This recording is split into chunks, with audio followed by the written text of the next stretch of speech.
এদিকে দলীয় ভারপ্রাপ্ত চেয়ারম্যানকে অভ্যর্থনা জানানোর সব প্রস্তুতি নিয়ে ঢাকায় আসতে শুরু করেছেন দলীয় নেতাকর্মীরা। তারা কেউ আসছেন বাসে, কেউ ট্রেনে, আবার কেউ লঞ্চে করে। বলছেন 17 বছর পর দেশে ফিরছেন নেতা, তাকে এক পলক দেখা এবং একটু কথা শোনাই তাদের লক্ষ্য। এছাড়াও তারা আশা করছেন তারেক রহমান ফিরলে দেশে গণতন্ত্র ফিরবে। সহকর্মীদের পাঠানো তথ্য ও ছবিতে প্রতিবেদন। দেশের উত্তর ও দক্ষিণ পশ্চিমাঞ্চল থেকে বাস বোঝাই বিএনপির নেতাকর্মীরা সড়কপথে সাভারের আশুলিয়া ও আমিনবাজার হয়ে ঢাকা প্রবেশ করছেন খুব সকাল থেকে। ঢাকামুখী মানুষের এই ঢল সুষ্ঠু ব্যবস্থাপনায় আনতে আইনশৃঙ্খলা বাহিনী ঢাকা আরিচা মহাসড়কের গুরুত্বপূর্ণ পয়েন্টগুলোতে সতর্ক অবস্থান নিয়েছে। বৃহস্পতিবার ভোরে সাভার ও ধামরাই অঞ্চল থেকে বিএনপির নেতাকর্মীরা মিছিল নিয়ে যাবেন বিমানবন্দরে। চট্টগ্রাম থেকে লক্ষাধিক মানুষ ঢাকায় যাবেন বলে জানিয়েছেন চট্টগ্রামের বিএনপি নেতারা।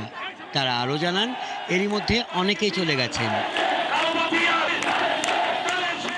বুধবার রাতেও ঢাকায় যাওয়ার জন্য বিশেষ ট্রেন ও বাস প্রস্তুত রাখা হয়েছে।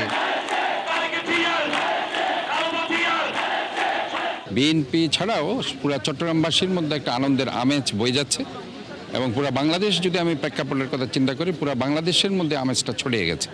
বগুড়া থেকে ঢাকার পথে রয়েছে অন্তত 300টি বড় বাস এবং 200টি মাইক্রোবাস। বিভিন্ন উপজেলা থেকে পৃথকভাবে আরও নেতাকর্মীরা ঢাকার পথে রয়েছেন। কন্টনে বাস স্ট্যান্ড, কোনো গাড়িতে তিল পরিমাণে কোনো জায়গা নাই সিট দেওয়ার মতো। শুধু এটাই নয়, বিভিন্ন পর্যায়ে ট্রাক যোগে, কার, প্রাইভেট কার যোগে মানুষ যাচ্ছে। আমাদের দেশকে যে রকমভাবে আমাদের নির্দেশনা দিবে, আমরা যুবদল সর্বোচ্চ সেইভাবেই দিক নির্দেশন ফলো করব। কোটি কোটি মানুষ তাকে সংবর্ধনা দেবে। ইনশাআল্লাহ আমরা সেই লক্ষ্যেই ঢাকা যাচ্ছি।